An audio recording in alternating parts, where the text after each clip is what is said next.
Fala pessoal, Papo de Salão no ar, mas antes de começarmos o assunto de hoje, vou pedir aquele favor maravilhoso para vocês. Dá aquele like para o nosso vídeo chegar lá, compartilhe com seus amigos, toque os sininhos e vamos curtir a nossa página, Papo de Salão. Hoje temos um assunto muito importante para falarmos, tirarmos dúvidas com uma especialista na área. Como sempre, Papo de Salão sempre traz os especialistas. Vamos falar hoje sobre assédios, tipos de assédios, principalmente assédio sexual.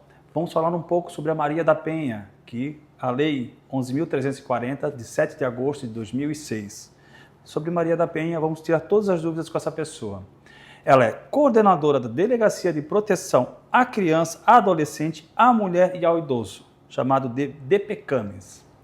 Eu estou falando da delegada Patrícia Zimmermann de Ávila. Por favor, Patrícia.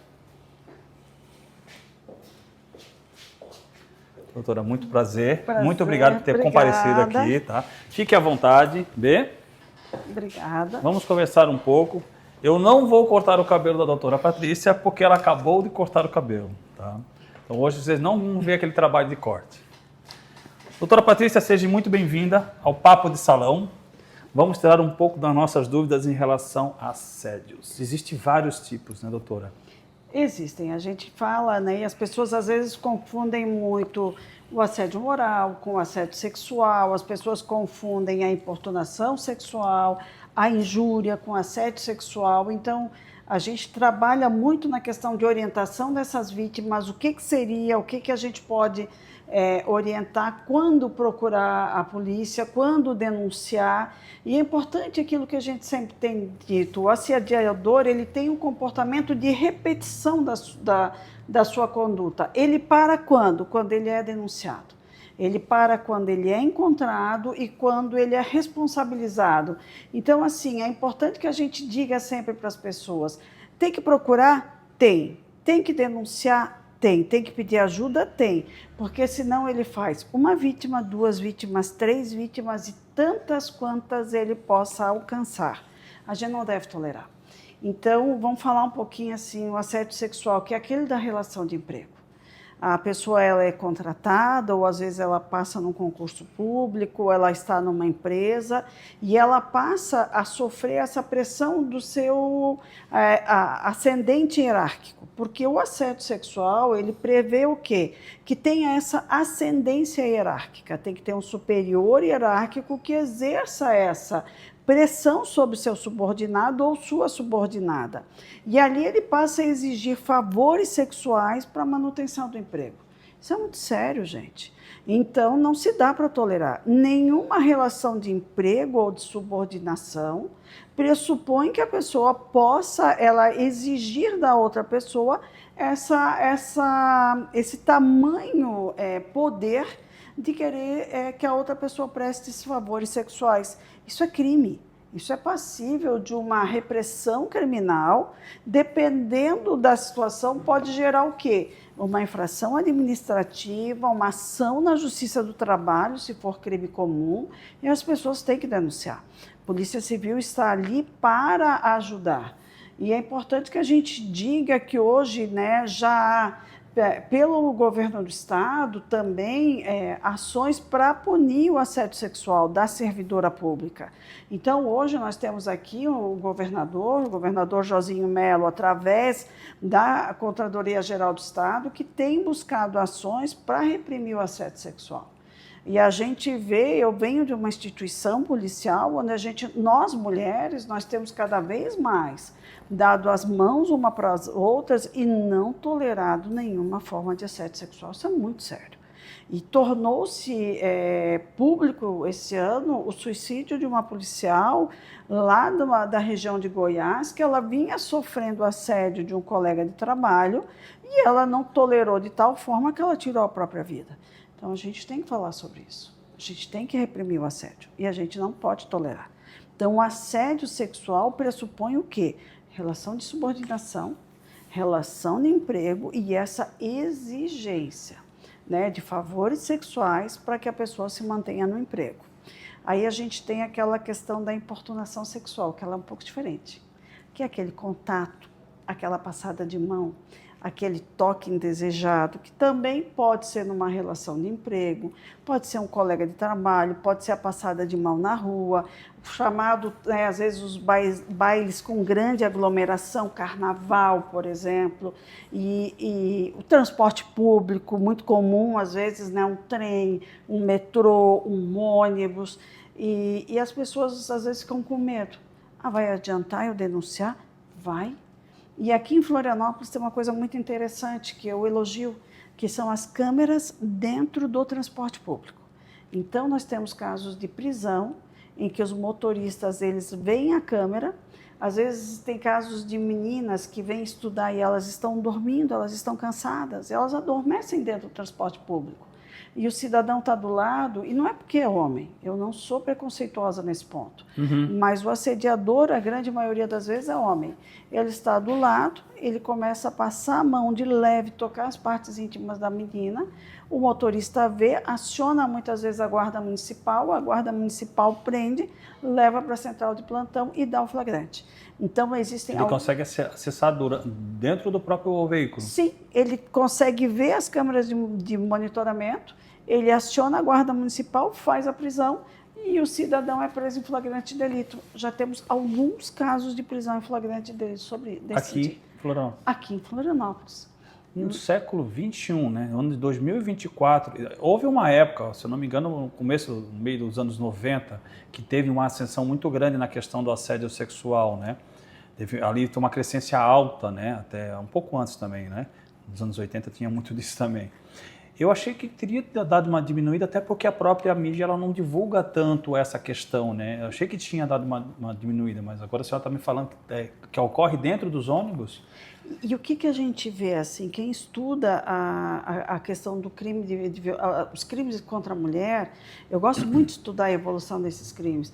A gente vê que ao longo da história, o corpo feminino, ele foi muitas vezes visto como uma mercadoria, sim, como um objeto, em que o senhor, o homem, o marido, o proprietário desse corpo feminino, ele dispunha como ele queria.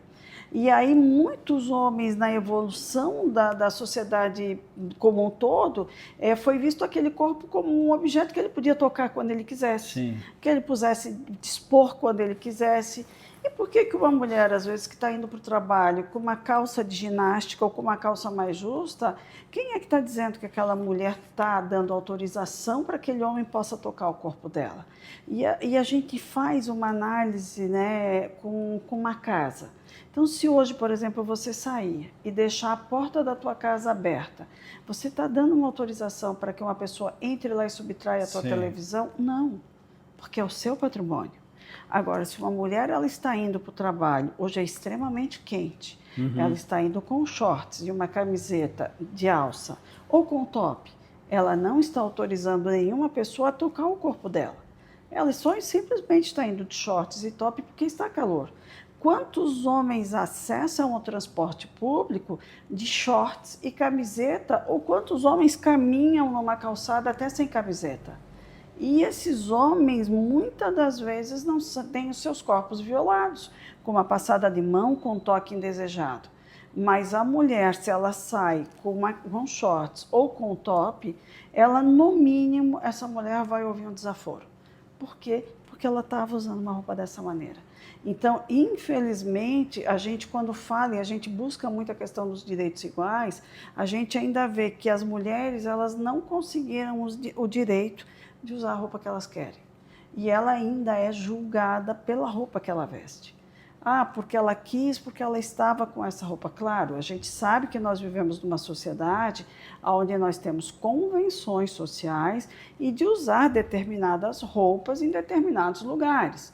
Então, por exemplo, eu não vou a um culto e a uma missa de top e shorts. Isso é óbvio. Eu não vou de biquíni num restaurante, né, fazer jantar.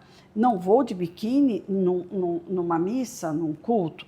Mas só que uma mulher dela não pode usar os mesmos trajes do que o homem num transporte público sem que o corpo dela seja tocado. Então isso ainda é muito... A gente fala isso e esse é uma importunação sexual. A injúria, né? O ser chamado de uma palavra de baixo calão, né? De um palavrão, de um nome feio, só porque ela está usando uma roupa dessa. Então, às vezes, uma menina que está com uma calça jeans rasgada e que aparece a coxa dela, ela vai ouvir um desaforo só porque ela tinha uma calça jeans rasgada. E se fosse um homem? Ele não vai ouvir o mesmo desaforo. Então, a gente precisa evoluir enquanto sociedade para que as nossas meninas e os nossos meninos sejam simplesmente tratados como iguais. Como iguais, exato. É isso que a gente quer. Uhum. Então, deixa eu fazer uma pequena colocação, ver se a senhora, com certeza a senhora vai me corrigir nesse ponto. A gente está vivendo hoje numa sociedade um pouco diferente do que nós tínhamos antigamente, né? Nós tínhamos uma sociedade mais tradicional, né? Eu vejo a senhora uma pessoa tradicional, com seu marido e suas filhas, né? A educação que a senhora passa para suas filhas e a educação que a senhora recebeu é uma educação tradicional, né? Hoje nós temos uma grande bandada em relação à tradição, né? Mudou muito a questão hoje de se trajar na rua, não dar direito a ninguém, nem homem nem mulher. Eu não estou olhando nessa questão, mas não é um provocativo para aquela pessoa que comete esses erros, esse crime, andar dessa forma, um pouco mais do que a senhora está falando, porque até um short, um leg, eu acho que é uma coisa bem natural.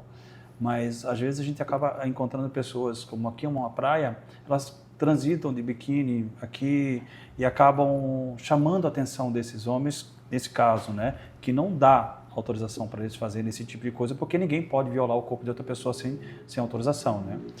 Mas essa mudança cultural não provoca um pouco isso, doutora? Interessante a sua colocação, porque assim, quando a gente fala em crimes como a importunação sexual, que é o toque, a injúria, que é você daqui a pouco ofender a pessoa como um palavrão, chamar ela, né? Vou usar um termo mais leve, por exemplo, como uma prostituta, né? Usar o termo baixo, né? Usar o outro termo em vez de chamá-la de prostituta. É diferente do que um ato de estupro. Se a gente for olhar os crimes de estupro, a grande maioria dos crimes de estupro de mulheres e meninas é praticado por alguém próximo dessas mulheres. Se nós formos olhar o estupro de meninas, é a grande esmagadora maioria de gente próxima a essas meninas. E a roupa que essas meninas usam não é shorts, não é biquíni, é uma roupa normal, é uma roupa de dentro de casa, às vezes um uniforme de escola, e não tem nada relacionado à roupa que elas estavam usando. Sim. Então, quando a gente para analisar a roupa de uma vítima de estupro, a gente já vê que o autor do crime de estupro não tem nenhuma relação com a roupa que a menina estava usando. Sim. E aí você começa a analisar, o problema está onde? E as pessoas, às vezes, começam a pensar assim, poxa, então nós vamos defender o quê? Qual é a punição que a gente defende para esse sujeito? O que a gente faz? O problema não está com a roupa da vítima. E muitas das vezes, quando a gente fala em vítimas crianças de crimes de estupro, e isso é algo grave que a gente precisa pensar e refletir com a sociedade. Isso é abominável, né? Até que essas vítimas tenham consciência de que aquele ato que ela está sofrendo é um estupro e não é um carinho de um pai, de um avô, de um padrasto, demora muito tempo. E quando essas vítimas elas começam a ter a noção de que aquele ato ele é um estupro e não é um carinho, elas se julgam e elas começam a se punir mentalmente pensando o que eu fiz para que meu pai me desejasse dessa forma. Gente, isso é extremamente cruel com essas meninas. Então, assim, a gente começa a pensar e aí eu me coloco no lugar da inocência mesmo da menina. Poxa, eu sou uma menina que começa a brincar, ir para a escola, sair, e aí eu uso um shorts normal, como o meu coleguinha é o meu menino, né? O meu coleguinha de escola, eu estou aí com 4, 5 anos, estou brincando. Sim. Aí daqui a pouco eu tenho ali um pai abusivo que começa a me tocar. Gente, não é a minha roupa que faz meu pai me tocar. Não. É porque o defeito está nele. Aí, vamos mudar, meu pai não me toca. Mas eu vou crescer, eu estou com 11, 12 anos, eu estou caminhando na rua, eu estou com shorts, meu corpo já começa a se formar. Aí, daqui a pouco, vem um outro homem que não né, que não se contém e começa a me dizer desaforos na estrada, porque está um dia de calor, eu estou com um top mais ou menos aqui e um shorts que aparece 5 centímetros da minha barriga, o shorts vem em meia coxa, e esse homem se acha no direito de me ofender porque eu estou com um shorts e um top. Sim. O defeito não está em mim, está naquele homem Sim. que fala enquanto o meu vizinho está sem camiseta e com shorts do mesmo comprimento que o meu, brincando comigo na mesma rua. Então, quando a gente fala na questão das roupas, existe essa diferença cultural muito grande. Né? Claro, as pessoas elas têm padrões de comportamento, mas acima de tudo a gente tem que aprender a respeitar o corpo das outras pessoas, a respeitar o direito das pessoas de irem e vir. Claro que as pessoas têm essas convenções sociais e a gente tem um traje que a gente tem que usar em cada lugar. Eu te falei, eu não vou de biquíni à missa. Mas hoje em dia, quando a gente fala de uma mulher indo para um transporte público para o seu local de trabalho, por que uma mulher que está aí 5, 6, 7 horas da manhã num ônibus extremamente lotado, com uma calça leg, com uma camiseta de malha, um sujeito tem que chegar e encostar o corpo dele nela e começar a esfregar o corpo dele nela e fazer ela passar o constrangimento? A mulher está indo levar o seu sustento para casa, ela está indo trabalhar. Não, concordo inteiramente com a senhora nessa questão, mas a questão que eu coloquei não era nem na questão de estupro, né? A questão de importunação, né? Da pessoa andar e ter o oportunista importunar aquela pessoa ali, né? Nessa questão. A gente vê abusos do outro lado também, sim, eu vejo vídeos de pessoas às vezes andando na rua com trajes que você deveria estar numa praia. Existem situações nesse sentido. Sim. E a gente sabe que, infelizmente, tem pessoas que abusam do outro lado. Agora, não é por causa do excesso de uma minoria que a gente pode esquecer o que está acontecendo na outra ponta. Até porque a questão do estuprador, a minha opinião, Carlos, né? Assim, até que não posso até dar muito minha opinião em relação a isso. Eu não vejo como uma doença, porque eu não sou um psicólogo, né? Um psiquiatra. Eu acho uma coisa abominável um homem que estupra uma mulher e ainda mais uma criança, né? Eu acho que isso aí eu não sei se... Para mim é fora do comum isso. Interessante, Carlos, porque assim, ó, é uma coisa assim tão difícil da gente trabalhar e a pena, ela é uma pena severa. E quanto mais a gente trabalha, mais a gente descobre. E a gente vê, eu lido com isso, a gente estuda isso no país inteiro. Santa Catarina, às vezes, ela é taxada como um estado porque a gente está nos primeiros estados da federação como um estado em que se praticam muitos crimes. Aqui não se praticam mais casos do que outros estados do país. Santa Catarina faz seu dever de casa. Santa Catarina busca essas vítimas. Santa Catarina tem uma rede bem engajada. Santa Catarina trabalha em parceria com a saúde, com a assistência social, com as escolas, com a comunidade. Então, aqui em Santa Catarina, a gente tem um trabalho de correr atrás dessas vítimas. A gente tem estados do país em que meninas são prostituídas e comercializadas por anos. E essas meninas não têm para onde correr. Então, às vezes, as pessoas falam das estatísticas de Santa Catarina dos casos de estupro que aparecem no Anuário Brasileiro como algo ruim. Mas falar de estatística sem conhecer como se trabalha a estatística e como se trabalha para identificar essas vítimas é algo perigoso. É você culpar o médico pela descoberta da doença. Aqui a gente tem trabalhado para descobrir a doença e para tratar o enfermo. Então, o que a Polícia Civil tem feito aqui? É não deixar passar os casos de violência contra mulheres e contra criança. Aqui a gente tem uma rede forte para trabalhar e para procurar essas mulheres e para apoiá-las. Engraçado a senhora falar isso, eu tive uma entrevista com o delegado Vanderlei Redondo aqui, nós entramos justamente nessa pauta da questão de prostituição em outros estados. Eu até levantei o caso da senadora, né, que denunciou o estado do norte do Brasil, né, o Marajó, e ele relatou realmente que Santa Catarina teve pouquíssimos casos, né, em questão de prostituição infantil e mais ao norte do Brasil, que a gente já tem conhecimento sobre isso, né. Quando a senhora falou que há esse índice que Santa Catarina tem, fiquei surpreso, porque eu sempre achei que Santa Catarina, sempre obtive a informação que Santa Catarina sempre foi um estado de excelência na questão do combate aos crimes, né? É porque os boletins de ocorrência aqui, eles aparecem. Então, aqui, quando há qualquer informação de que a menina ela possa ter tido violência sexual, a gente vai atrás. Sim. Então, o que aqui a gente não tem? Crianças sendo exploradas sexualmente em bares, boates e similares, em prostíbulos. Sim. E aqui, os crimes que acontecem dentro de casa, que são violências sexuais praticadas por pais, padrastos, avós, primos, tios. Esses crimes a gente consegue descobrir dentro de casa e a investigação ela é bem feita. Então, são crimes que estariam escondidos dentro de 4 paredes e que a gente tem essa notificação. Então, esses crimes têm aparecido. E crimes como esses, então, que a criança ela muitas vezes só apareceria se ficasse grávida menor de 14 anos, Sim. a gente tem conseguido fazer a identificação. Agora, casos de menores em casas de prostituição, aqui a gente não tem tido. Por quê? Porque não se tolera esse tipo de comercialização de criança. E não dá para tolerar, porque criança é algo sagrado. Nossa, acho que já respondeu aqui umas 3 ou 4 perguntas que já estavam no contexto. Mas aí eu quero emendar uma outra questão com a senhora.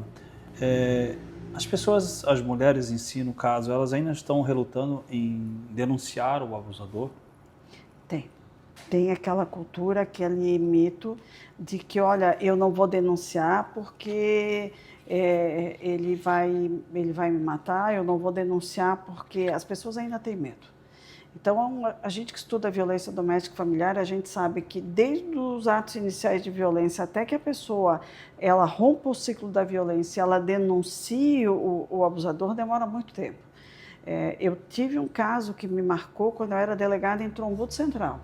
Lá no interior, não no município de Trombudo, no município do interior, eu investiguei um crime em que a gente chegou à descoberta de um avô que era pai de 3 netos. Então, as crianças eram perfeitas. E era algo que me chocou, porque sempre, quando eu estudei biologia, genética, a gente tinha a noção de que se o pai tivesse um filho com uma filha, a criança vinha com uma formação genética.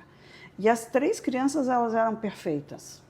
E depois eu fui estudar mais, conversei com o pessoal do laboratório de DNA, tudo, eles me explicaram que nem sempre isso vai acontecer, mas aquele cidadão foi confirmado pelo exame de DNA, ele vinha violentando aquela filha por anos, né, numa comunidade rural, e teve 3 filhos com ela.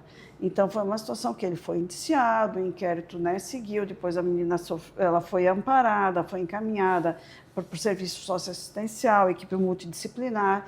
Então, por que isso acontece? E ela era de menor? Ela já era maior de idade, mas a violência começou quando ela era menor de idade. Então, quando os crimes, o abuso, ele acontece dentro de 4 paredes. Até que isso rompa e saia de dentro de 4 paredes, a gente precisa de uma interferência de uma terceira pessoa para denunciar, porque as vítimas são pequenas. Então, a gente precisa que as pessoas confiem mais no trabalho da polícia e elas denunciem por essas vítimas. Quando a gente fala da violência doméstica e familiar contra a mulher, aí você vai me dizer assim, mas as mulheres são adultas? São adultas, sim. Mas a gente precisa que essa mulher confie no trabalho da polícia e que busque ajuda. A gente tem mecanismos de encaminhar essa mulher para um local seguro, nós temos mecanismo de procurar a proteção dessa mulher, mas a gente precisa que esse rompimento dessa violência aconteça já no início. Porque quando a gente fala do chamado ciclo da violência, ele vem em fases. Não começa no feminicídio.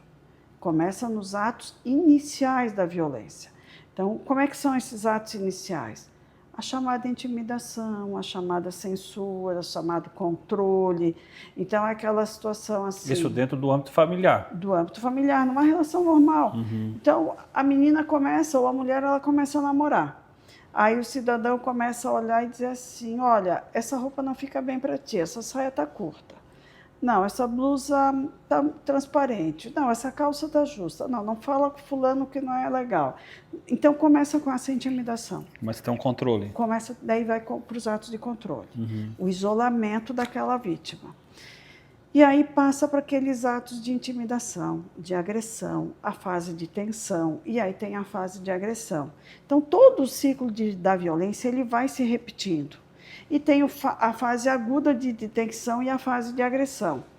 Normalmente, girado esse ciclo da violência, vem a fase da lua de mel. E aí volta a repetir a fase da agressão. A fase de aumento de tensão é a fase do rompimento.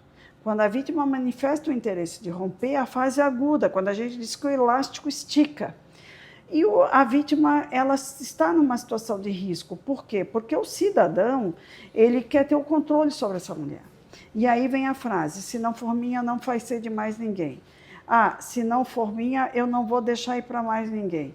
Então, o que a gente tem o medo? Né? Que nesse momento o cidadão ele possa praticar o ato extremo da violência. E ali a gente tem muitos casos de feminicídio. Que aí é onde entra o feminicídio, né? Isso que eu ia perguntar para a senhora. Nesse caso, que esse autocontrole em cima da pessoa pondera ao feminicídio. Sim, né? E aí chega a fase aguda do feminicídio. E aí tem que ter o cuidado. Nós temos casos de vítima de feminicídio em que a gente vai olhar, aquela vítima estava sendo rastreada através de um dispositivo espião dentro do celular dela, através de um rastreador no veículo dela. Então, às vezes, a vítima estava sendo muito mais controlada do que ela imaginava. Então, por isso que é importante, enquanto começam esses atos de intimidação, esses atos de humilhação, de constrangimento, esses atos iniciais de ameaça, tem que ter intervenção. A Lei Maria da Penha fala em grupos agressores de homens autores de violência. A Polícia Civil tem esse dispositivo de grupos agressores. O Tribunal de Justiça trabalha com esse dispositivo. Né? Então, nós temos uma série de situações em que a gente prevê essa intervenção para fazer a mediação e não deixar a essa fase aguda. Na fase aguda. Existe também, hoje nós temos uma grande consenso hoje do homossexualismo, né? Existe essa questão também dentro do homossexualismo, porque eu tenho relatos de clientes e amigos que falaram que justamente aconteceram isso com ele, do parceiro dele, fazer essa perseguição, botar um chip, estar controlando através do computador e tal. Quando é essa questão do homossexualismo, como é que ele pode lidar com isso? Onde ele pode buscar um amparo? Bom, nós temos casos, e é importante a gente falar que a Lei Maria da Penha, ela ampara a mulher na condição do gênero feminino. Mulheres trans estão amparadas na Lei Maria da Penha? Sim. Então, quando a gente fala mulheres vítimas de violência doméstica e familiar, nós temos mulheres do sexo masculino, mas que são do gênero feminino, que são mulheres trans. Mulheres trans. Sim. Então, independente do sexo, sendo do gênero feminino, estando numa relação íntima de afeto, ela é atendida pela Lei Maria da Penha. Então, nós temos isso, vítimas de violência doméstica e familiar. Essa questão de controle com relação à mulher, isso é típico de uma questão cultural e educacional de anos, de geração, e que a gente só vai mudar isso com uma mudança cultural e de comportamento. As pessoas, às vezes, elas cobram muito da polícia, da vara criminal, a mudança e a resolução da violência doméstica e familiar. Esquecem que a Lei Maria da Penha, ela tem um caráter transversal muito grande. Quando a gente vai estudar a Lei Maria da Penha, ela não fala só da área criminal.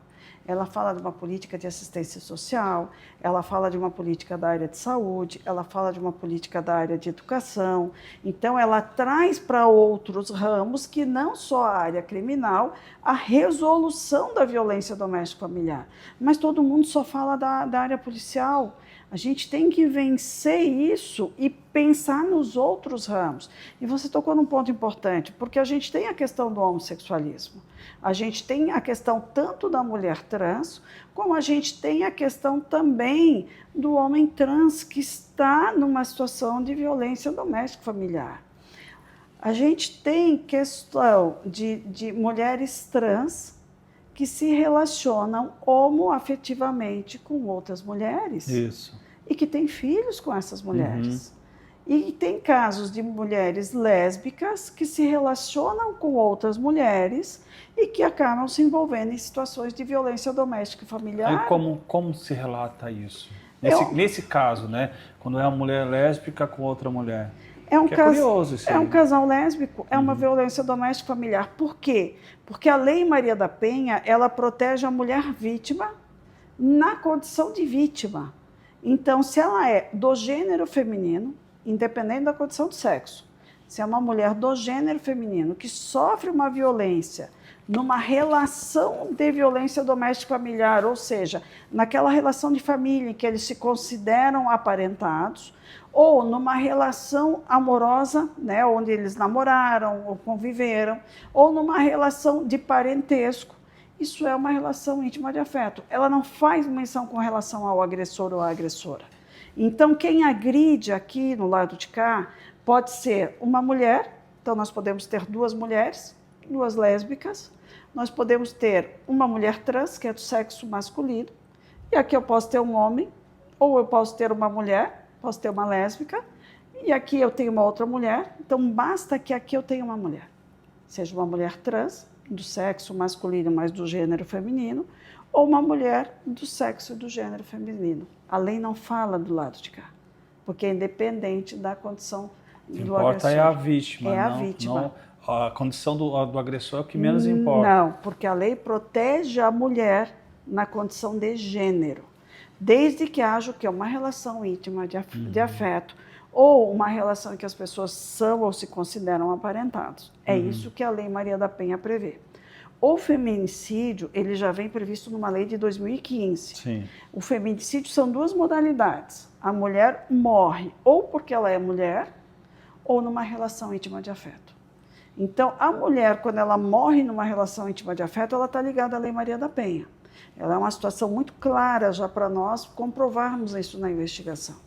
Agora, provar numa investigação que aquela mulher morreu porque ela era mulher, aí você precisa de um olhar muito apurado do policial civil que faz essa investigação, né? E aí nós temos uma capacitação específica. Eu sou uma das professoras do curso da Academia da Polícia Civil, em que você tem que extrair aquela qualidade da mulher, da morte dela por ela ser mulher. Então, quando é que a gente extrai isso? Só um ponto. Nessa qualificação, por favor. Pode falar, pode falar. Por favor, pode falar. Então, nessa qualificação que a senhora está mencionando, né, do feminicídio, porque o feminicídio ele teve mediamente em alta por muito tempo, né? Tudo era questão de feminicídio. Mas a senhora está explicando que para se comprovar que aquele fato foi através do feminicídio, né, por a pessoa ser mulher, já é um pouco mais complexo. Então, esses relatos que muita gente ouve em mídias não são tão comprovantes assim. É um pouco mais, o caminho é um pouco diferente, é isso? Isso, a gente tem que provar no momento do crime, naquela situação em que ela perdeu a vida, Sim. A condição dela ser mulher era determinante para ela ter perdido a vida. Ou seja, ela foi morta porque ela era mulher. Então, quem faz local de crime, né? Hoje eu estou no administrativo, eu faço algumas coisas ainda na ponta, mas não tenho mais aquela atividade como eu tinha antes de fazer local de crime. Sempre gostei muito da investigação, sempre gostei muito de ir local de crime, partir do local de crime. Então, eu atendi já muitos locais que hoje seriam de feminicídio e de homicídio. Normalmente, quando a gente tem um corpo num local de crime de homicídio, você tem o cadáver e você vai ter ali um ferimento, 2 ferimentos. Quando você tem um corpo feminino vítima de feminicídio, uma das características que você tem são vários ferimentos naquele corpo. Lembra que eu te falei da objetificação do corpo feminino? Sim. O agressor, quando ele vai tirar a vida de uma mulher, fica tão claro aquela predisposição daquele corpo como um objeto, aquele ataque ao corpo feminino numa predisposição de mostrar que ele era superior e que ele desfere vários golpes provando que ele tinha aquela superioridade e que ele dispunha daquela maneira, ataque de raiva é tão grande, você não vai achar um golpe, 2 golpes, você acha 15 facadas, 20 facadas. Então, e normalmente aqui em Santa Catarina, a grande maioria das mortes de mulheres, quando a gente tem em local de crimes, são por arma branca, são por golpes de faca. Então, já uma das características que a gente tem no corpo dessas vítimas é o quê? Um número muito alto de golpes nesses corpos. Que já caracteriza a raiva da pessoa. A gente já vê aquela o quê? Aquela raiva e aquela necessidade de demonstrar o quê? A sua superioridade em relação àquela vítima. A gente já começa a ver ali uma das características, entende? Não é assim, eu estou de frente ao meu desafeto, eu vou lá, eu dou uma facada, meu desafeto caiu morto, eu viro as costas e vou embora. Não, ele já tem uma fúria tão grande contra aquele corpo que ele tem necessidade de dar várias estocadas. Quando você vai no local de crime e você tem um homicídio, você tem geralmente um desalinho no local. Característicos daquele local. Quando você vai no local de feminicídio, muito frequentemente você vê o que? Destruição de objetos da vítima. Portas-retratos quebrados, computador destruído. Você vê uma necessidade muito grande daquele agressor, o que? Destruir objetos da vítima que tinham uma relação com o mundo feminino dela, corte de cabelo, fotografias, computador, notebook, telefone celular, algo que comunicasse ela com o mundo exterior, roupas, vestes que aquela mulher usava com frequência e que a deixavam bonita. Então, isso veio muito claro para nós nessa investigação, né? E a própria motivação do crime.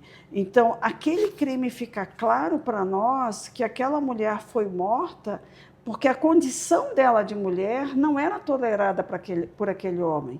E quando a gente fala em mulheres trans e travestis, isso muitas vezes aparece para nós na investigação. A travesti, muitas das vezes, ela é vista por algumas pessoas como uma mulher ruim, como uma má mulher, como uma mulher que não fosse digna. Então, muitas das vezes, a gente tem a visão da morte de uma travesti como uma morte em feminicídio na condição o quê? Do gênero feminino.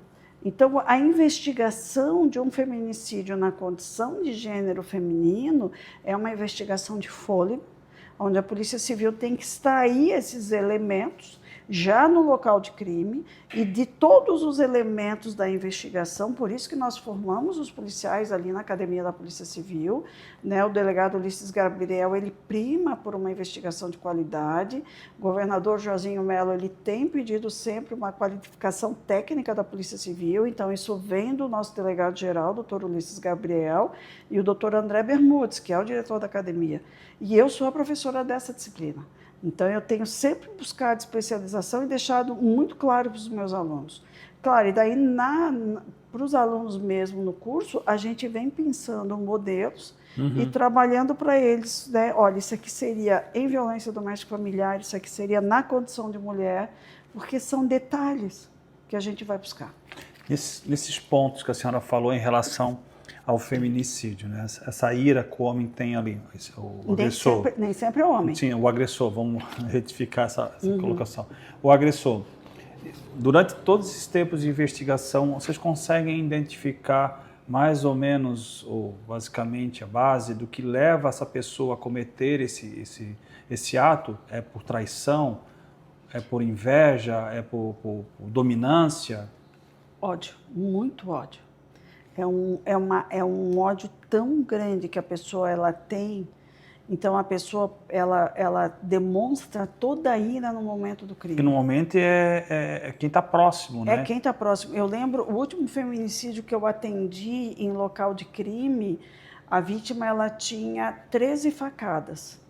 O penúltimo feminicídio que eu atendi em local de crime, ela tinha 23 facadas e 3 mordidas. Não, mordida ainda. Mordidas, ela tinha uma mordida aqui, ela tinha uma mordida aqui e ela tinha uma mordida aqui. E ela tinha 23 facadas, ela tinha lesão de defesa, que era a lesão que fica nessa parte, que ela tentou levantar os braços, e ela tentou fugir. Quando ela tenta fugir, ele estoca ela e ainda tinha estocada nas costas. Então, pela primeira análise que eu fiz lá no IML, junto com o médico legista no corpo da vítima, eu lembro que eu estava acompanhada do delegado da DIC, e analisando o corpo dela, eu disse, isso aqui, na época era homicídio, hoje a gente tem a terminologia do feminicídio, eu disse, não, isso aqui foi uma morte de ódio praticado pelo companheiro, e a mulher era investigada por tráfico, não, isso aqui é de tráfico, eu disse, não. Né? E aí eu olhando, não deve ter sido assim, fui descrevendo, Em questão de 2 horas, nós já tínhamos o autor preso. Oh. Aí nós fomos para a reprodução simulada dos fatos. Eu era a única mulher da equipe, eu servi como fazendo o papel da vítima. E aí, quando ele foi fazer a reconstituição e os golpes, como foi que terminou, o meu colega de trabalho olhou para mim e disse: tu és bruxa, adivinha o que que é? Eu disse: não, eu digo, eu li exatamente o que eu vi no corpo da mulher na mesa do IML. Então, assim, a gente vai adquirindo uma expertise de estudar os casos e a gente faz a leitura do corpo daquelas vítimas. Isso é a ciência da investigação criminal. E normalmente é o ódio, então. É o ódio. E assim... Mas esse ódio vem do quê? Do que ele traz esse ódio? É um ciúme doentio? É uma obsessão pela pessoa? E aí a gente volta naquele início da nossa fala, a questão cultural.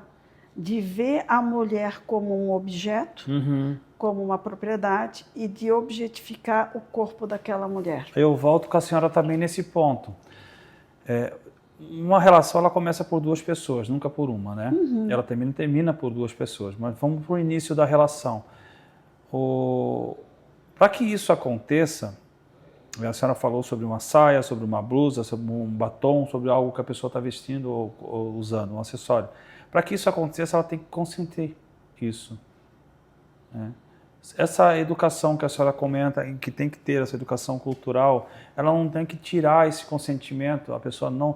Porque aí vem uma outra colocação, porque existe o outro lado também. Né? Tanto que a gente está falando da mulher, mas também existe o lado do homem nessa questão, né? Que também é dominado por algumas mulheres, que um número bem menor, né? Nesse caso. Eu não sei nem como chamar esse aí, hominicídio, no caso.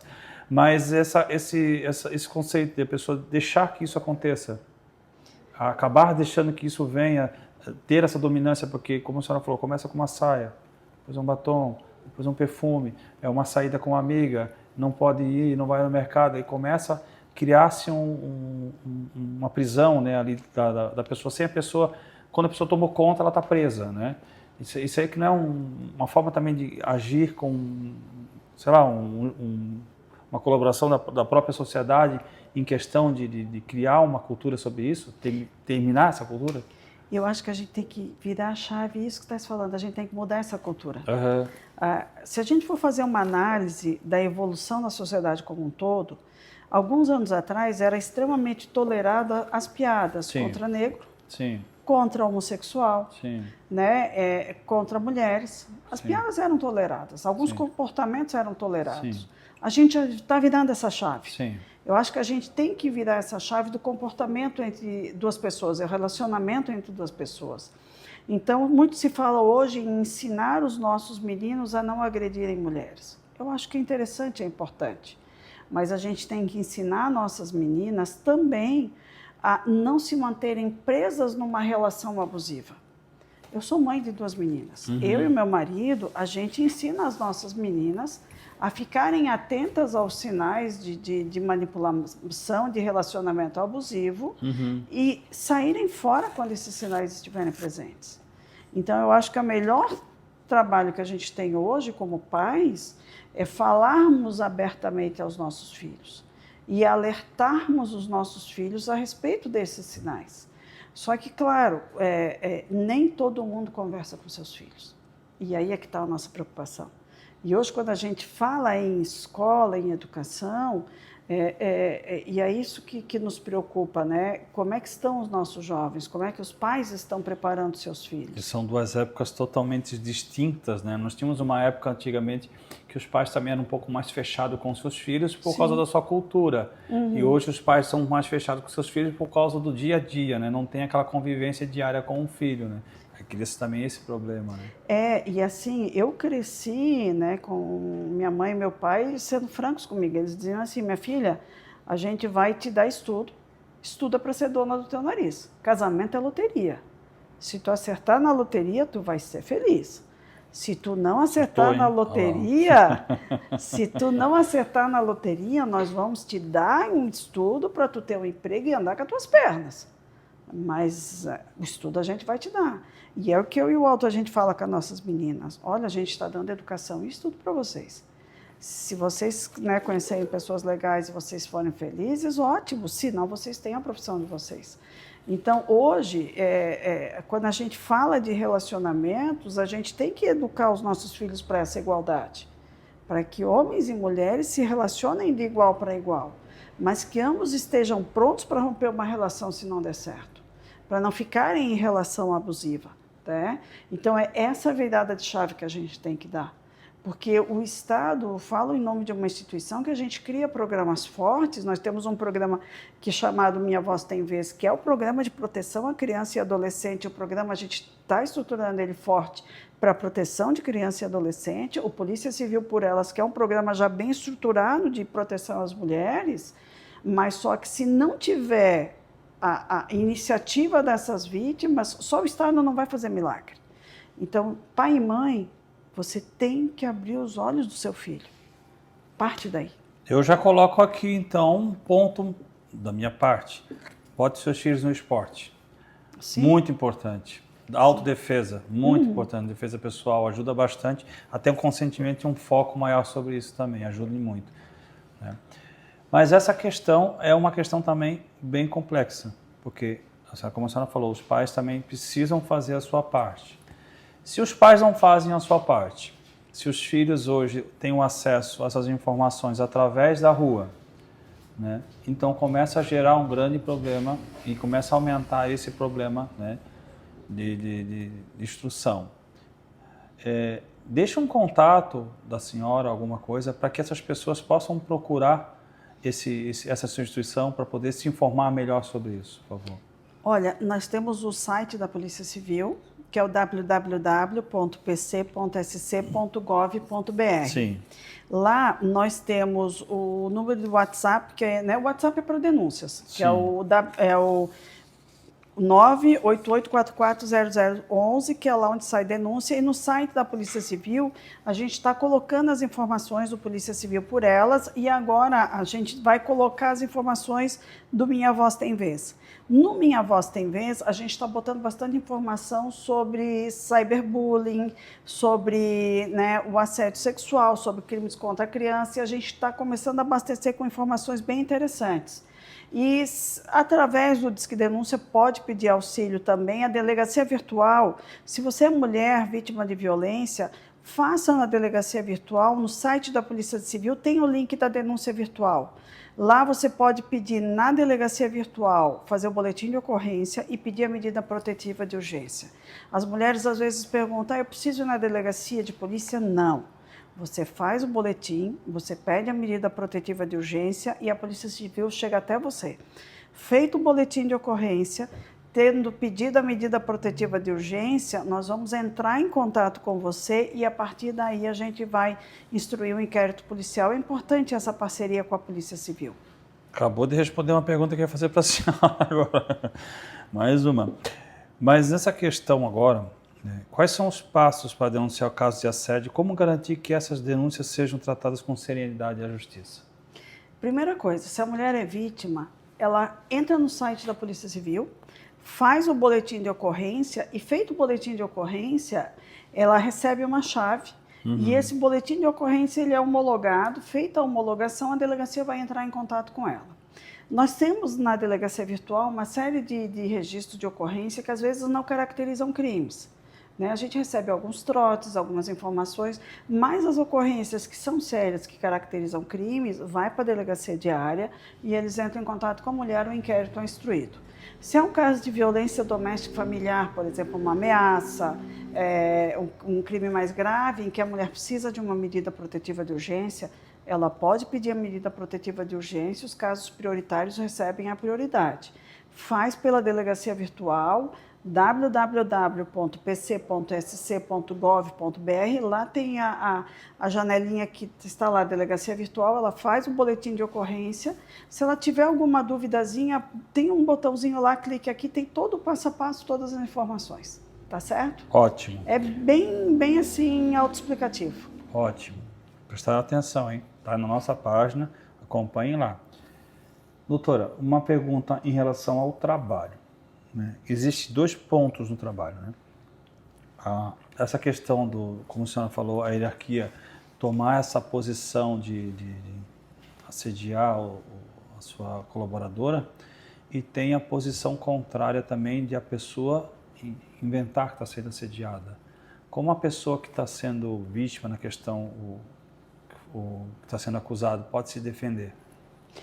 Bom, se for a pessoa está sendo acusada injustamente de um crime que não aconteceu, a gente tem um crime chamado denunciação caluniosa.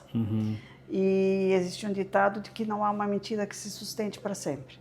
Então, alguns casos de denunciação caluniosa, eles são descobertos através do inquérito policial. E é importante que a gente esclareça isso aqui, né? A Polícia Civil, ela investiga os fatos e a investigação chega a apurar se são mentirosos ou se são verdadeiros. Se a denúncia é verdadeira, a gente consegue responsabilizar o autor. Se o fato é mentiroso, a mentira não se sustenta.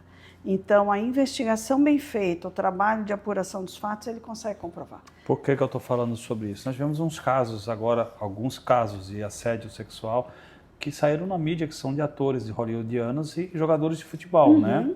Esses atores, um deles que foi o Kevin Bacon, que foi inocentado devido a esses acontecimentos, mas até que ele chegasse nesse nível de ser inocentado, ele perdeu muita coisa dentro da carreira dele, dentro da parte familiar, né?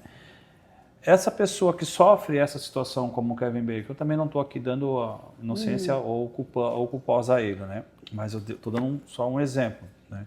Hoje teve um relato de Gerard Depardieu, que também está sendo acusado por várias mulheres, né? Então, essa pessoa, como sendo pública, ela acaba tendo uma destruição da sua carreira por causa disso.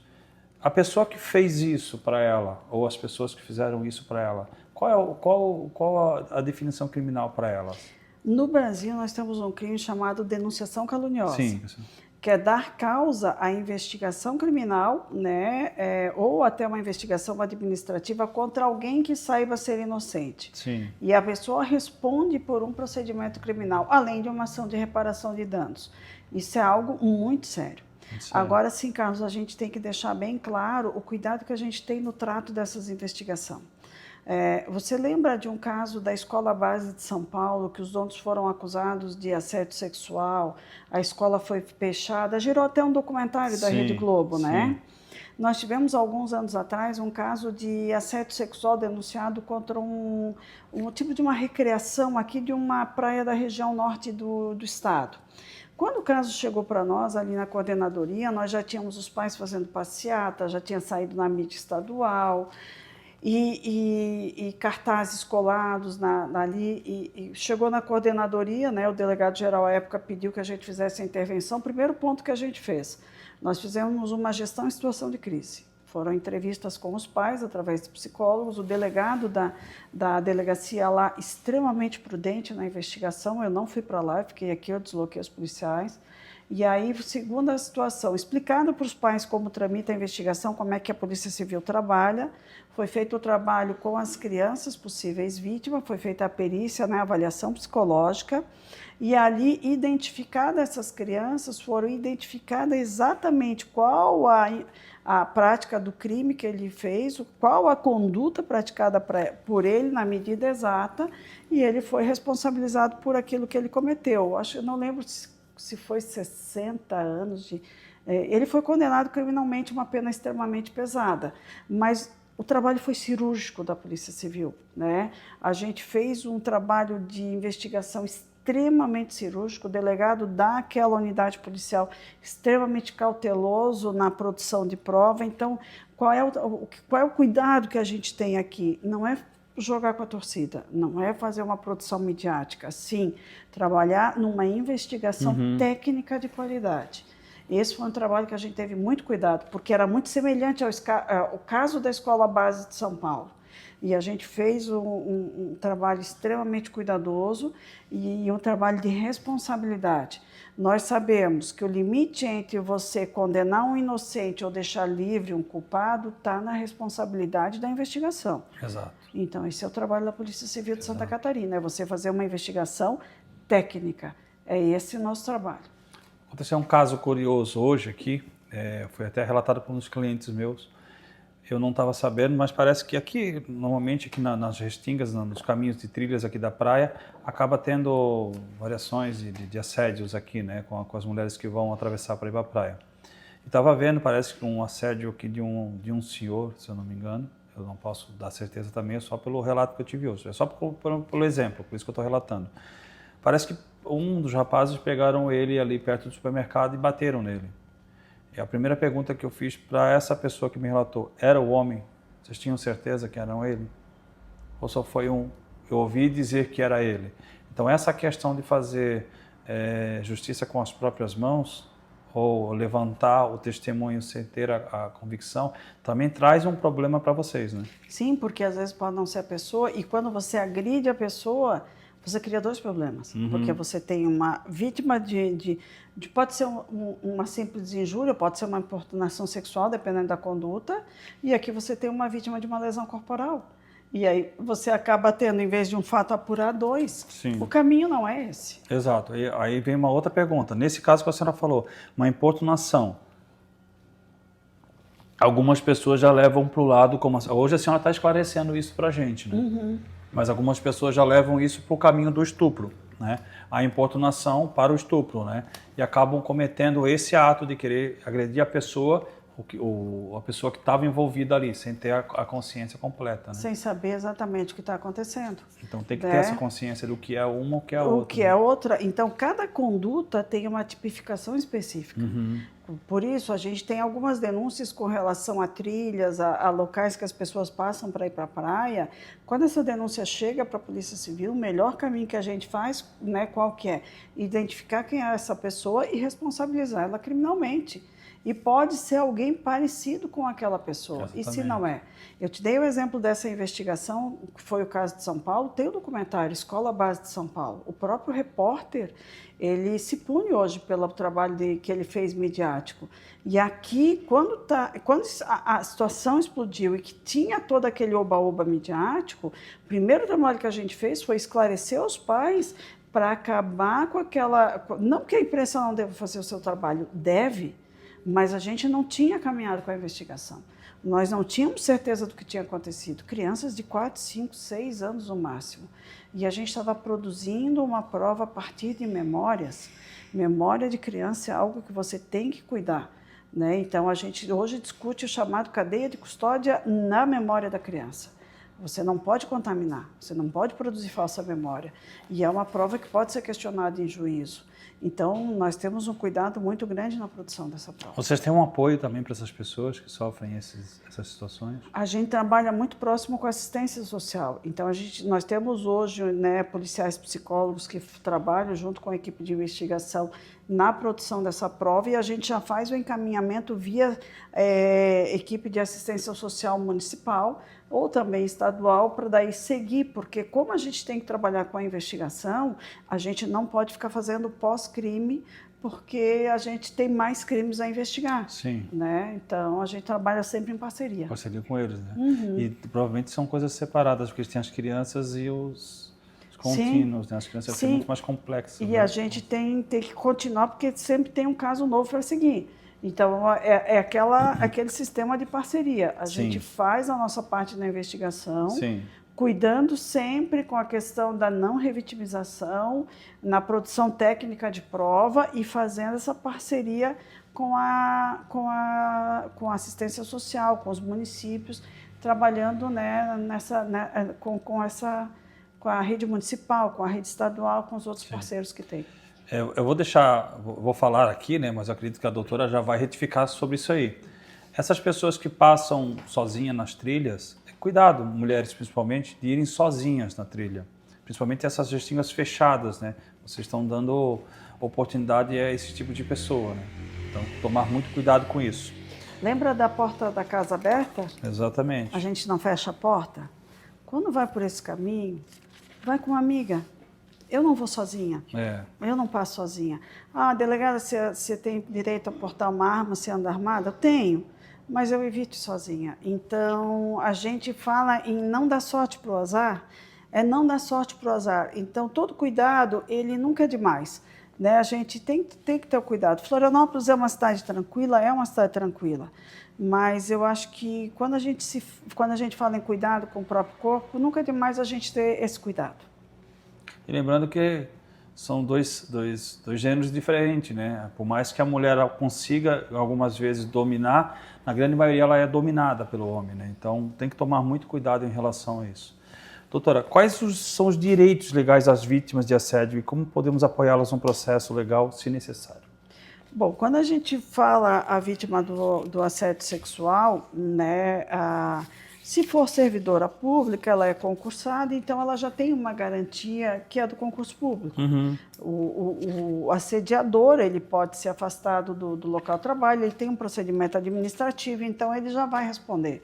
E ela tem o direito também a uma reparação de danos morais, além do processo crime. E é interessante porque as pessoas se esquecem do dano moral. Então, a conduta criminosa, ela, além de uma responsabilidade criminal, ela gera o direito à reparação ao dano moral. Isso é importante a gente falar. Quando a gente fala do empregador comum, aí tem, além da reparação do dano moral, tem a questão do aspecto do direito do trabalho. Que seria importante as vítimas procurarem um profissional do direito do trabalho, né, um profissional da área trabalhista, porque normalmente está relacionado à eventual demissão do trabalho, porque o assediador, às vezes, é o próprio patrão. Então, essas vítimas, é importante que elas procurem um profissional, ou um defensor público que pode atuar na área do direito do trabalho, ou um advogado no caso de demissão, porque elas têm direitos trabalhistas a serem respeitados e a serem ressarcidos também. Essas vítimas não podem e não devem se intimidar. Agora, na justiça criminal, elas devem procurar uma delegacia de polícia, fazer o seu boletim de ocorrência, a delegacia vai ampará-las e também buscarem o seu direito à reparação dos danos cíveis, que são decorrentes da conduta criminal. Olha, então vamos buscar os seus direitos, gente. É muito sério. É muito importante isso aí. É muito sério isso. É. Vamos entrar numa questão de violência contra a mulher. São 5 tipos aqui que entram na Maria da Penha, né? Uhum. Física, psicológica, moral, sexual e patrimonial. Uhum. A senhora pode nos definir cada uma delas, por favor? A física é a mais comum, que é a chamada lesão corporal. Normalmente vem com tapa ou chute, aquela que deixa marcas no corpo que todo mundo conhece. O que muitas pessoas não falam, às vezes, é a violência física que gera o adoecimento da vítima. Casos de depressão, né? E essa é a mais difícil de comprovar. Por quê? Porque a gente precisaria de um laudo médico que comprova que a pessoa vem adoecendo, mas ela é possível. A violência moral, nós temos alguns casos de injúria, calúnia, difamação, que são na relação íntima de afeto. Então, é o caso do agressor que chama a mulher de prostituta, de vagabunda, que vai ofendendo a moral dela. Né? A psicológica, nós temos hoje já os casos de stalking, né? De perseguição, de violência psicológica, nós temos uma lei nova, casos de mulheres que adoecem em decorrência dessa violência psicológica. Então, nós tivemos leis importantes depois da Lei Maria da Penha que tem essa conduta da violência psicológica. A mulher termina o relacionamento, a menina termina o namoro, o sujeito começa, ou a namorada, a ex-namorada começa a perseguir ela de tal maneira que ela adoece e não sai mais de casa porque ela não tem mais condições de sair de casa. Poxa, gente, isso é muito sério, né? Isso é gravíssimo. Então, hoje, a mulher já encontra amparo para buscar proteção em função dessa violência. Então, a violência psicológica era algo que a gente tinha na Lei Maria da Penha, mas nós não tínhamos uma norma específica que dizia, olha, essa conduta é violência psicológica. Hoje a gente já tem.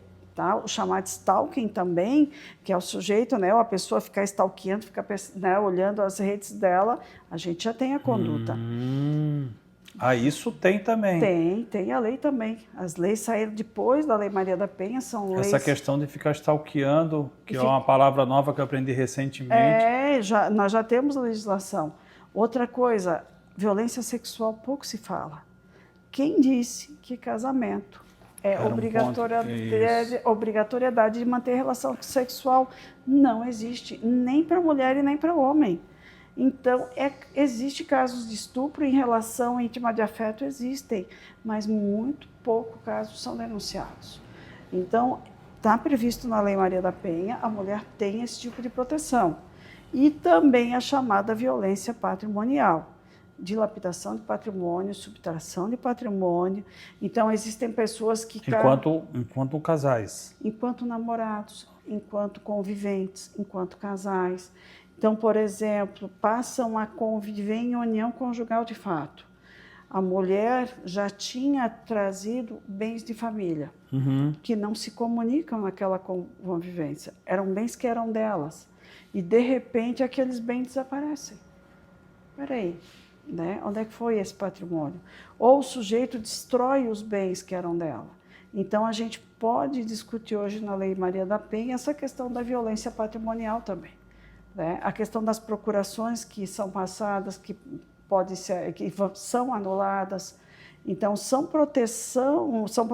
existe uma proteção de direitos, né, que a gente não discutia até a edição da Lei Maria da Penha. Então, hoje a Lei Maria da Penha, ela vem proteger uma série de ramos de direito da mulher para que ela tenha condições de recomeçar a vida. Não é só agressão física, agressão psicológica, agressão moral, agressão sexual, agressão patrimonial. Então, a lei ela vem se aperfeiçoando para que a mulher ela tenha direito a recomeçar. Agressão moral e agressão sexual dentro de um casamento que não são relatados. Como que uma vítima, né, claro que a sexual ela vai saber, né? Como que uma vítima que sofre essas agressões, ela pode começar a se comunicar com vocês, sem que na mente dela, provavelmente, no consenso dela, venha prejudicar a família, o filho, os filhos ou quem está em torno? Primeiro, ela precisa perceber que aquilo é um sinal de violência. Muitas das vezes, ela não percebe. Então, assim, tem várias formas diferentes de violência. Então, assim, esses anos de delegacia da mulher, eu tenho relatos de colegas delegadas que já atenderam mulher, por exemplo, um caso de uma mulher em que o sujeito, ele saía de casa para trabalhar, vinha ao meio-dia, almoçava, saía, vinha à noite, jantava, tomava banho, deitava e ele não olhava para a esposa. Não dizia nem bom dia, nem boa tarde, nem boa noite. Ela adoeceu de tal maneira que a família retirou ela de dentro de casa, ela estava morrendo. Ele simplesmente ignorou a mulher por completo, e isso é uma forma de violência emocional, porque a mulher ela era simplesmente desprezada por ele de tal forma. Existem outros comportamentos em que vão assim destruindo emocionalmente aquelas mulheres. A gente tem relatos de tentativas de suicídios, de comportamentos de agressores dentro de uma relação conjugal, que aquela mulher ela vai sendo reduzida emocionalmente a nada. Sim. Então, quando a gente fala de uma violência emocional, você precisa o quê?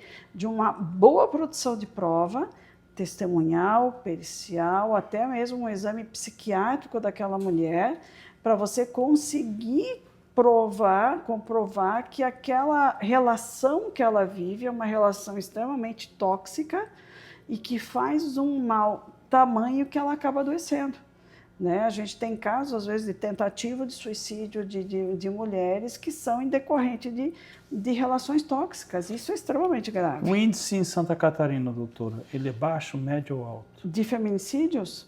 A gente tem um índice nacional, né? E Santa Catarina está numa posição mediana. Eu vou abrir aqui claro, fica agora, à vontade, por favor. Antes de começar a nossa conversa, eu abri aqui a estatística. Hoje, nós estamos, no dia de hoje, com 23 feminicídios. Em toda Santa Catarina? Em toda Santa Catarina. Nós estamos com 3 feminicídios a mais do que no mesmo período do ano anterior. Se nós formos olhar o número de registro, nós temos hoje 36.305 vítimas por fatos de violência doméstica familiar. Isso é um número alto. Em Santa Catarina? Em Santa Catarina. Em qual é o período? De 1º de janeiro até agora. 36 mil? 305 vítimas envolvidas de violência doméstica familiar. Deixa eu ver medidas protetivas. São 12.793 medidas protetivas até agora. São volumes altíssimos. Bom, aí nós vamos remeter uma outra pergunta. Vamos lá. Medida protetiva. Eu sou extremamente a favor a todos os direitos feministas. Todos. Eu acho que a mulher ela tem que ter a sua igualdade ao homem, porque nenhum homem cresce sem uma grande mulher. E nenhuma mulher cresce sem um grande homem. Eu acho que é uma parceria. Mas são seres humanos. E cometem os seus grandes erros, né? Como a mulher também pode cometer. Ela pode utilizar desses benefícios que a lei transporta para ela para tomar vantagem contra uma pessoa que ela não tem afetividade?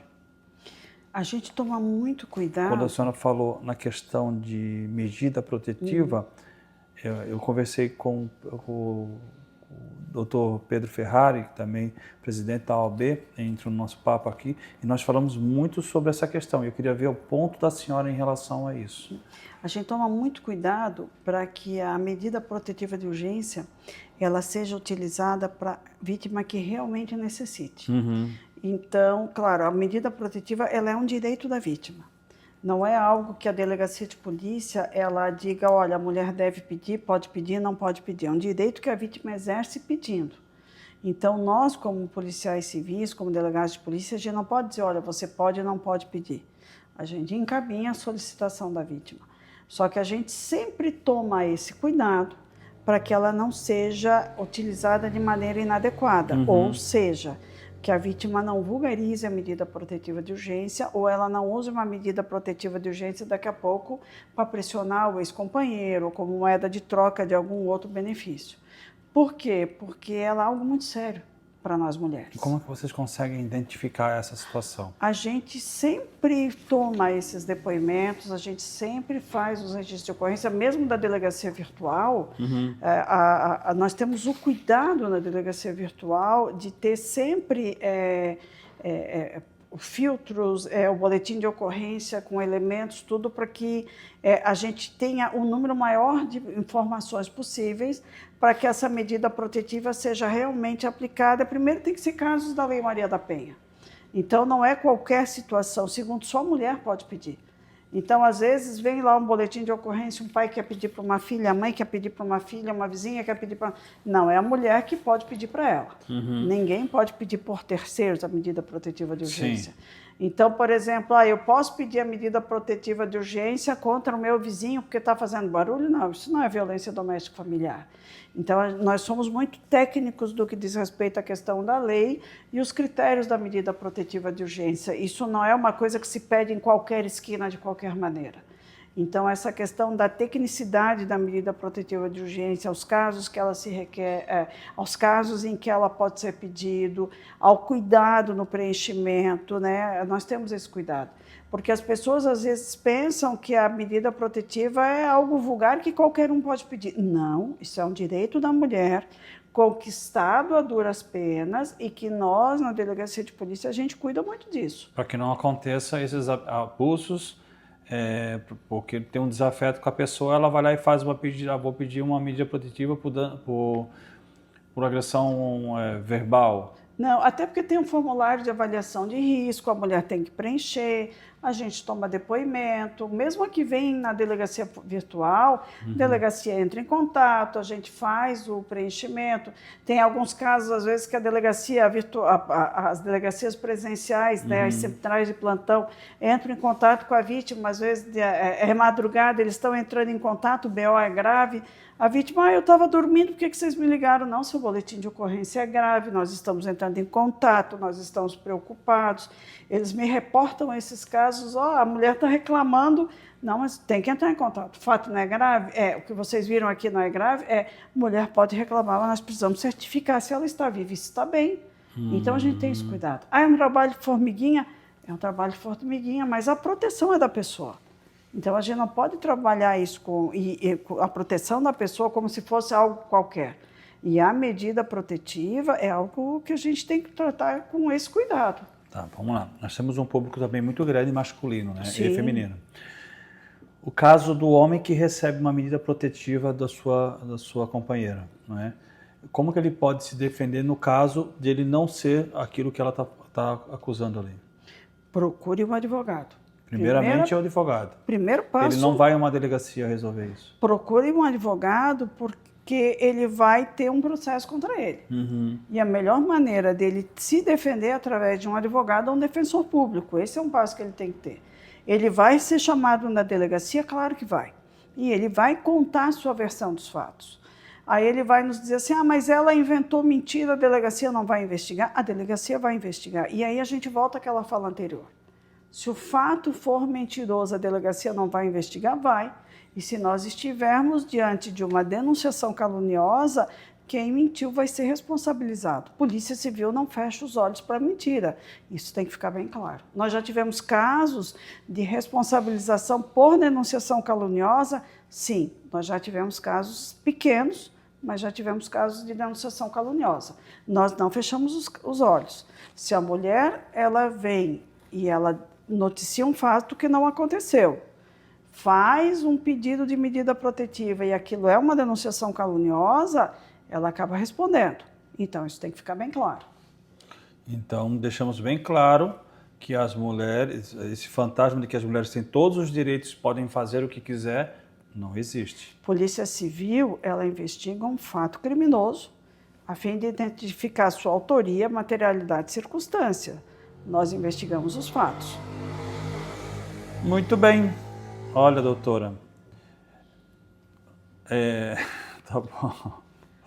Muito bem. Tá bom, diretora. Tem alguma pergunta, diretora? Não? Só se a doutora tem alguma coisa que ela acha importante. Isso, eu ia colocar agora, doutora. Estamos encerrando aqui o nosso papo de salão, mas antes eu gostaria que a senhora deixasse uma mensagem para as pessoas, principalmente as mulheres que estão assistindo a senhora. Importante a gente deixar bem claro, né, que o nosso trabalho como Polícia Civil é um trabalho muito sério, de proteção da população. Nós estamos aqui para amparar o cidadão catarinense. Nós temos uma missão muito nobre, que é proteger os cidadãos, principalmente as mulheres, que são as maiores vítimas de toda essa situação, crianças, adolescentes, idosos. E você, mulher, que sofre violência, tem conhecimento de uma criança, de um adolescente ou de um idoso, procure a Polícia Civil, nós estamos prontos para protegê-los. Era isso. Não falamos sobre os idosos e um pouco sobre crianças, então nós vamos ter uma segunda parte com a doutora para falar justamente dos idosos e das crianças, né? Porque os idosos também recebem abusos, né? Pode chamar que a gente volta. Que bom, doutora. Doutora, foi um prazer enorme prazer, tê-la aqui, tá? Muito obrigado. Prazer, e eu gostei muito desse moço aqui, ó. Obrigado. Bê, deixa o nosso recado, por favor. Para quem não nos segue nas nossas redes sociais, @Papo de Salão de Floripa. Se inscreve, ativa o sininho, curta, comente e compartilha, beleza? Nos ajude lá a propagar essas informações maravilhosas que a doutora nos passou, tirando as nossas dúvidas sobre assédios em geral. Então, compartilhe lá, mostre para o seu companheiro, para o seu amigo, toque o sininho, dá um like lá para a gente, nos ajude a chegar mais longe, tá? Pessoal, o Papo de Salão fica aqui. Adoramos essa conversa com a doutora Patrícia e até a próxima.